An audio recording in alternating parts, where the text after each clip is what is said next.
welcome back to my channel. For today's video we have my January favourites and fails. We do have mainly favourites here today that are just a couple of fails, which is good, and I have a fair mix of different products here as well.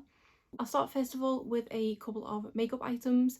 These were all items that were included in my everyday makeup drawer, so if you have seen my video that went up the other day, I will have already given a bit of a review about these products, so apologies if I am repeating myself in that respect. But also, perhaps you are new to my channel. If so, hi, welcome to my channel. I hope you like what you see and will consider subscribing. My goal for 2021 is to hopefully hit 1,000 subscribers, so I would love if you would subscribe if you're not already and share my videos so I can hopefully achieve that goal. I never usually do that at the beginning of videos because it always feels really uncomfortable, but anyway, let's get back to my favourites. My first makeup favourite this month is this blush from Essence. This is the blush and this one is in the shade Befitting. At the point I purchased this, I hadn't really heard too much about them. I was making a couple of other purchases and just spotted these on the website and thought I would give them a go. I had always heard great things about their Satin Touch blushes, but they got discontinued before I got a chance to try them, so I thought I would try this, and I think it was £2.99, and this is an amazing blush. It is what I'm wearing on my cheeks today, although I feel like I am catching the light slightly because my brush had the remains of a shimmering blush on it, so I think I should have possibly cleaned it a bit better before I went in with this, because this is a completely matte blush, although I do quite like the combination of the two, so maybe I should do it again, but it is such a gorgeous shade. It does apply really easily. It's just a nice level of pigmentation that you don't need to build it and build it and build it to get a colour to show. Also, it's not too easy to go overboard with it. It does just pack a really nice amount of colour, and I do love how this looks on my cheeks. They did have these in quite a few different shades, and quite a lot of them were this kind of neutral tone, so I am quite tempted to possibly pick another shade up. Maybe in a more peach tone blush, because I don't tend to go for peach blushes very often, but I feel like in this formula it would be quite nice and it'd be a nice change, so it is something I am considering purchasing more of, because again, for £2.99 you kind of can't go wrong, and I'm so happy with this. And if you can get hold of Essence where you are, I would highly recommend picking this up to try for £2.99, and they did have a few different shades on offer. Then we have a couple of e.l.f. products. The first one is this liquid eyeshadow, and this one is in the shade Little Dipper and is one of their new liquid metallic eyeshadows. I do have one of these in the liquid glitter shadows that they had a while ago. These are the more newer formula, and I do definitely much prefer this formula. The one in the glitter formula is kind of, as the name would suggest, it is very glittery, and I do notice a lot of fallout with that one. This is just pure metallic shine on the lid. And I did decide to go for this pinky shade because I thought it would be something slightly different, and it does definitely add something to my collection. It is a gorgeous shade that I feel like it has transformed so many of my eye looks. There's been a few times over the past month where I've created an eye look and I've been quite happy with it, but it's just been missing that little something. So I've gone in with a bit of this either on the inner corner or sometimes all over my lid, and I just love how it looks every time. It doesn't crease on me at all either, as long as I kind of look down for about 30 seconds and just let it dry ever so slightly. I've not had any issues with it creasing. Because of current lockdown situations and things, when I'm wearing makeup, it's not for a whole day at a time, so I can't talk as to its longevity because I've not worn it for all day long. I have worn it for probably 4 hours maximum, and it did stand the test of time pretty well for 4 hours. At that point there was no creasing, nothing had gone down my face like it did with the glitter shadows, and it still did look really good. It's just really nice and shiny and gorgeous, so I am really glad that I picked this one up. Coincidentally though, when I was just looking at the shade name, I did notice that it says on the bottom here, not suitable for use in the immediate dye area, as in DYE. So someone has, well, I presume they've misspelt the word eye, but these are eyeshadows, so just something to note that they're not intended for eye use, which I've known for glitter shadows, so if I'd have seen that on the glitter one I wouldn't have been surprised by that, but to see it on a metallic one is quite surprising, although it does say immediate dye area, so maybe it does mean something else. If anyone has one of these, I would be intrigued if you let me know in the comments if yours has the same possible typo on it. The other e.l.f. product is this e.l.f. Hydrating Camo Concealer, and this is the satin finish.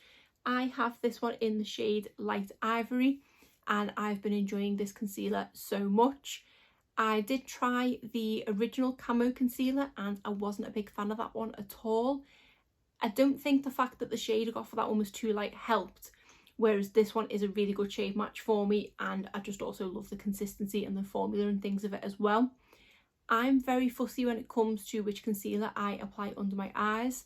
I'm a huge fan of the YSL Touche Éclat concealer, and I have been trying to find sort of cheaper dupes as of late, but I've not really come across anything that I'm really comfortable wearing under my eyes.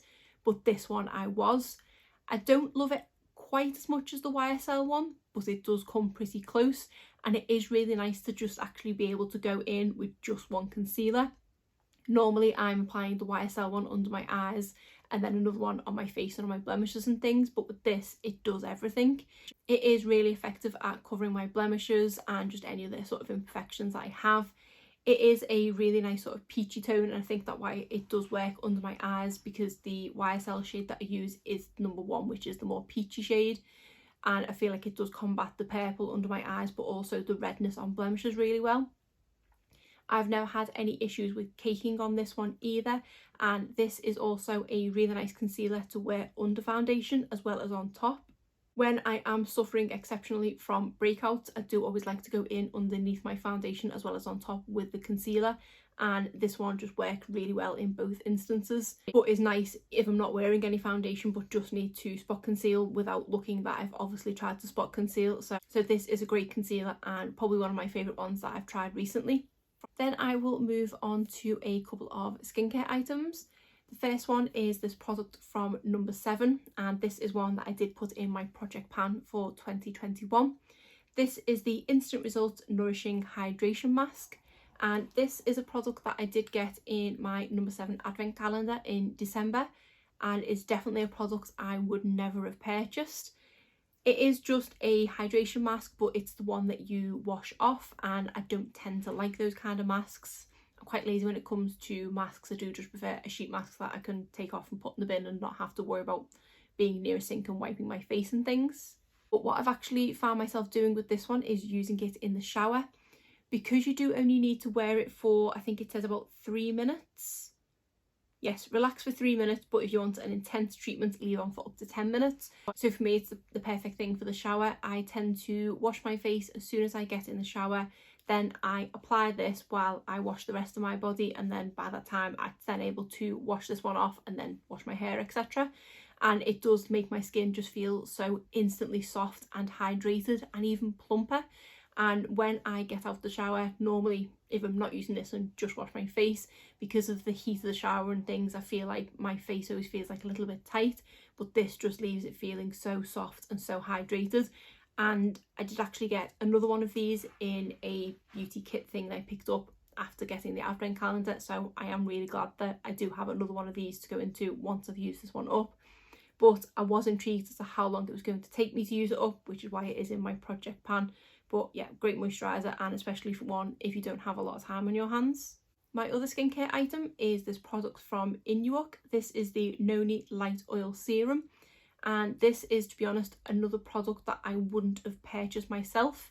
I did actually get this as an influencer product from YesStyle to review, so I didn't pay for this one with my own money. It was sent to me for review, just to be upfront about that, but this isn't sponsored or anything like that. And it is definitely a product I know I never would have purchased. I do really like serums and I do like oils, but I think I would have just completely glazed over this and seen light oil serum and just thought it wasn't for me. But this is a great product. Its claims are advanced anti-aging, rich moisturising and wrinkle care. So it does tick all the boxes in what I like for serums. I do really like moisturising products and I do also like anti-aging. But this is just a really nice serum to use. It's got a really nice consistency to it. It's not too thick, it's not too heavy, and it's not too watery. It does just blend into the skin really easily, and it is a serum that I found kind of plays well with others. Anything I put on top of this, it never pills up, it always just works really well. It kind of reminds me of the number 7 Protect and Perfect serum that I like, because I say that one's got a nice consistency and a bit of something to it, and I feel like this has as well. It is that kind of perfect hybrid between an oil and a serum. So I have been really enjoying this, and I know if it wouldn't have been that kind of freebie product I could have got from YesStyle, there's no way I would have purchased this one. So that's why I've included it in here. This is one that I know once I run out of this, I will be purchasing another one. And actually, while I'm talking about YesStyle, this next product is something that I picked up from YesStyle as well, but this is something I did purchase with my own money. And these are the Shiseido cotton pads. So this is just a box of, I think it's 80 cotton pads, and they are these little square pads. These are without doubt the softest and nicest cotton pads I've ever used. I do usually just pick up the round cotton rounds whenever I'm shopping somewhere. I've tried so many different ones over the past couple of years, even so far as like Boots ones, which are a bit more pricey. Some organic skincare lines, I've tried their ones, and they are just not soft compared to these ones. I do currently, in my little holder, have about this many left of the last of my sort of cheaper cotton rounds, as it were, and I'm definitely not going to be repurchasing any of these. I'm just going to purchase these. Even though these are quite pricey for what I normally pay for the other cotton rounds, these are just so much nicer to use. I also feel as well, because they are that little bit more expensive, I do ration myself with them. I am using other means to remove makeup. I've got a makeup cleansing balm. I've also got the makeup eraser type products as well. So I am trying to cut down on my use of cotton rounds, and I feel like having these will help it as well, because with them being that bit more expensive, it's not going to make me want to reach for 1, 2, 3 at a time. Also, the fact I probably don't need to reach for multiple at a time. I find I can take off a full face of makeup with just one of these. These to me are kind of the Plenty or Bounty, whatever it's called, of the kitchen towel world. If you buy cheap kitchen towel to mop up one spill, you can go through multiple sheets of it, whereas the ones that you get from Plenty or Bounty, whatever it's called, you can use one thing and wring it out and go back in, and I feel like that's what these are kind of like. I can turn this all different ways and use every inch of it before it starts to deteriorate, even pulling off a full face of foundation, whereas with the normal cotton rounds I've been using, no matter which ones, to be honest, I feel like I was going through 2, 3, 4 cotton rounds just to remove a full face of makeup. So yeah, definitely ones I will be repurchasing, and next time I make a YesStyle order, even though I still do have a lot left, I will be adding a box, if not 2 of these, to my basket, because these are, I say, the best cotton rounds or cotton pads I've ever used. I have a couple of nail polishes to talk about, and these are both from Revolution. So these are their high gloss nail polishes with avocado oil. This one is in the shade Sage, and this one is in the shade Clay. I have had both of these on my nails in the past month, so if you go back to past videos, you will see them applied to my nails. These are great nail polishes with great staying power. I do always go in with the Essie base and top coat when I use these. I don't use them alone, but these do last a good amount of time. I do tend to paint my nails of a weekend in the hope that they will last till the following weekend, and these definitely do. I think it was this one that lasted ever so slightly longer the last time I wore it. I think I had it on for about 8 or 9 days before it even started chipping, and even then it was the tiniest of chips, and it just lasted so long. I think it might have been a bit of a fluke, because normally I'd say I get the week out of them, I don't get much longer. So maybe because I wasn't in work as much, because I think it was around Christmas time, that might have been why, and I wasn't typing and things. But considering I do type for a living, my nails obviously do get sort of attacked every day, these do last really well, and I do absolutely love both of these shades. I probably do have a few of this different shade in various formulas in my collection, but this shade is a bit more unique, and it is just so pretty. And I don't think these are that expensive. I think they are probably under £5. So if you haven't tried these polishes, I would recommend them. Then I have just one kind of random item, and then a couple of hair care products. So the random item is this massage ball. This is a product that I did actually see on my friend Rachel's channel, who is Things by the Beck. She, at the point that I seen it on her channel, was heavily pregnant and was using this as obviously a massage ball. And I thought I would give it a go, because I have been exercising more recently. I've been back to going running a couple of times a week if I can, so my legs and back and everything have been aching again. I thought I would give it a go, because when you try and sort of rub your own leg or whatever, it never seems to work, whereas something like this is like someone else doing it, if that makes sense. And I think it was only about £10 on Amazon, and this is great. I've been enjoying using this so much. So if you are someone that does kind of generally suffer from aches and pains, I would recommend picking something up like this because it is really good. And then finally we have some hair care products. The first one is this shampoo from Beaver. This is the Nourishing Moisturising Shampoo, and it nourishes hair with maximum nutrients, leaves hair soft and smooth. This was a shampoo that I completely forgot I had. This is something that I think I got in Birchbox the longest time ago and fell in love with a sample of it and did go on to purchase the full size, and it is quite a pricey shampoo. It was my kind of special occasion shampoo, but there hasn't been any special occasions for a long time now, so I'd kind of forgotten about it. And I was actually between shampoos in the last month, and the next product I'm going to talk about hadn't arrived yet, so I just wanted to use this as a kind of filler for a couple of washes, and I forgot how nice it made my hair feel. I've probably got about a third of this one left, and I think I'm going to have to go back to rationing it, but I think it was probably just what my hair needed.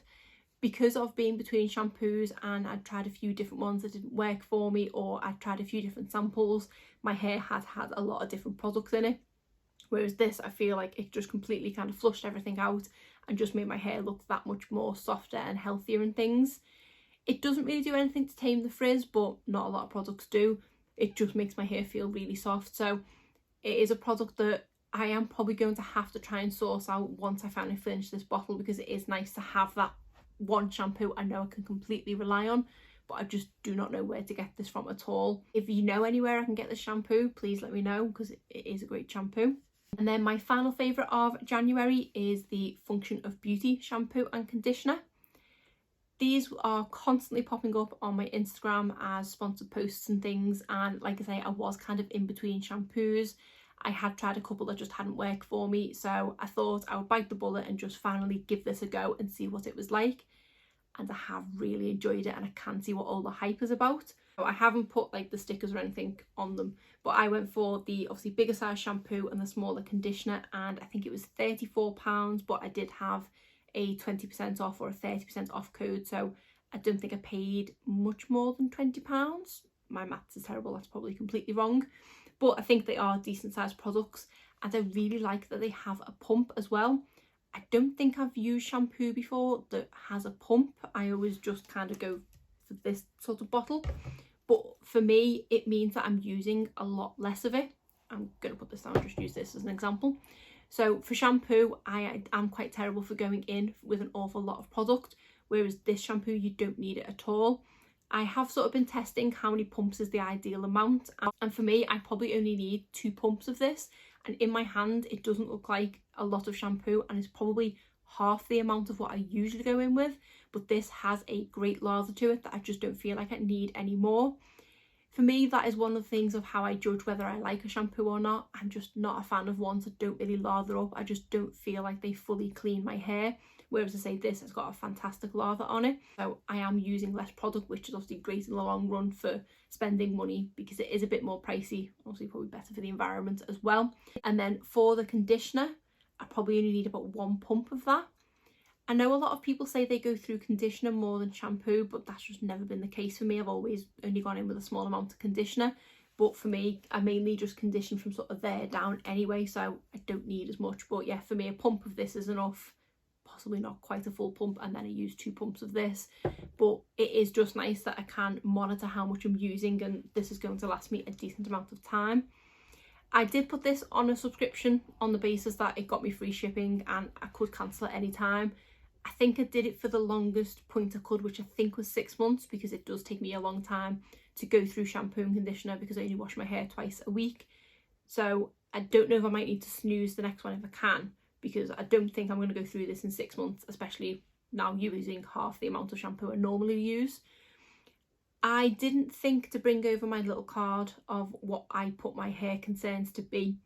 I believe it was straightening, anti-frizz, smoothing, heat protection, and did I say strengthening? I can't remember what the 5th one was. If it didn't say strengthening, it's strengthening, or split ends, it might have been split ends. And I also went for the scent Pear. The smell of this is absolutely gorgeous. It is a pear with a hint of kind of apple to it as well. It is just so nice and fresh and fruity, which is what I like. I did go for the medium strength, but to be honest, I think I maybe could go for the high strength. I just wanted to play it safe going for medium. I do like my hair smelling of my shampoo, but not all the time constantly, whereas with it being the medium strength, it's just I occasionally catch a smell of my hair and it's really nice. Maybe with the strong one I'd be smelling it all the time, but I like the scent, so I wouldn't mind too much. So that scent wise is gorgeous. I really like lather on it. I feel really like how clean it leaves my hair. Out of what it does for my hair, I've not noticed enough regarding split ends. I do definitely feel like my hair is stronger. It is definitely softer, and I've not been straightening it as much to notice anything about the heat protectant, but obviously I probably wouldn't notice that. I just know that it's in there and doing good for my hair. With regards to the anti-frizz claims, I've never ever found a shampoo that makes my hair straight. I just really have naturally thick, wavy, frizzy hair, but there is a slightly smoother aspect to it. Normally when I'm not straightening my hair, which has been more often than not at the moment, and I tie it up, I'm really self-conscious about it if I sort of go anywhere. So I normally tie it up in a bun, or I tuck it under so you just can't see it. Whereas since I've been using this shampoo, I will happily, I mean, I'm not going too far into public, we're obviously in lockdown and things, but if I'm going somewhere like, I don't know, to the shop or something like that, I don't feel as self-conscious having my hair in a ponytail, because yes, it is really thick still, but it's not really frizzy and really everywhere. It's just a bit tamed.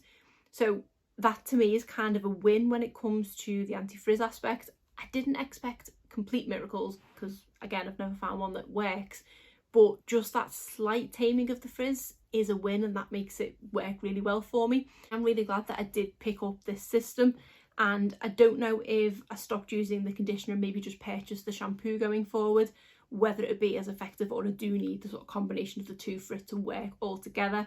But if I can get them on the sort of same size deal each time, then it wouldn't be too bad. I just have to monitor how quickly I'm going through them and things. But yeah, so glad I finally purchased them, and my bottles do look quite boring, so I do need to get round to putting the stickers on them. Now on to my couple of fails for the month. The first one is a makeup product, and it is this brow product from Benefit.